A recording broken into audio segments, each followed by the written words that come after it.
നമ്മൾ മെയിനായിട്ട് ചെയ്യുന്ന പ്രോഡക്റ്റ് എന്ന് പറയുന്നത് മോസ്കിറ്റോ പ്രൂഫിംഗ് ആണ് ചെയ്യുന്നത്. അത് നമ്മൾ പല വിധത്തിലുള്ള പല ക്വാളിറ്റിയിലും പല ഡിഫറെൻറ്റ് ടൈപ്പ് നമ്മൾ ചെയ്ത് കൊടുക്കുന്നുണ്ട്. അത് നമുക്ക് പഴയ ട്രഡീഷണൽ മുതൽ പഴയ വെൽക്രോൺ ടൈപ്പ് എന്നൊക്കെ കേട്ടില്ലേ, നമ്മൾ ഒട്ടിക്കുന്ന ടൈപ്പ് മുതൽ ഇപ്പോഴത്തെ ഫോൾഡബിൾ മെഷ്, അതുപോലെ റിമോട്ട് കൺട്രോളിങ് വരെ നമ്മൾ ചെയ്ത് കൊടുക്കുന്നു.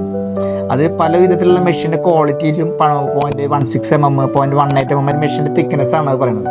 അതുപോലെ തന്നെ അഡീഷണൽ കോട്ടിങ് അടക്കം ഞങ്ങൾ ചെയ്യുന്നുണ്ട്, നിക്കിളിങ് അടക്കം ചെയ്ത് കൊടുക്കുന്നത്. അത് നമ്മൾ കുറേ കഴിയുമ്പോൾ 304 പറഞ്ഞ ഗ്രേഡാണ് യൂസ് ചെയ്യുന്നത്. കുറേ കഴിയുമ്പോൾ റെസ്റ്റ് ഓഫ് പിടിക്കുക, തുരുമ്പ് പിടിക്കുക എന്നൊക്കെ പറയും. അപ്പോൾ ആ തുരുമ്പ് പിടിക്കാണ്ടിരിക്കാൻ വേണ്ടിയിട്ട് നമ്മൾ അഡീഷണൽ കോട്ടിങ് അടക്കം നിക്കിളിങ് കോട്ടിങ് അടക്കം നമ്മൾ ചെയ്ത് കൊടുക്കണം. അത് നമ്മൾ 10 വർഷം ഗ്യാരൻറ്റിയോട് നമ്മൾ ചെയ്ത് കൊടുക്കണം. നമ്മൾ ഏകദേശം 15 വർഷത്തോളം നമുക്കിതിൻ്റെ പാരമ്പര്യം, നമുക്ക് എക്സ്പീരിയൻസ് ഉണ്ട് നമുക്കിതിൽ. നമ്മളൊരു കസ്റ്റമർ നമുക്ക് വന്നു കഴിഞ്ഞാൽ നിങ്ങളുടെ വീട്ടിലേക്ക് അനുയോജ്യമായ രീതിയിൽ, അതിപ്പോൾ ഏതാണ് നിങ്ങൾക്ക് അഡാപ്റ്റ് ആവുക, വീടിനോട് യോജിച്ച രീതിയിലാണ് നമ്മൾ ചെയ്ത് കൊടുക്കുന്നത്.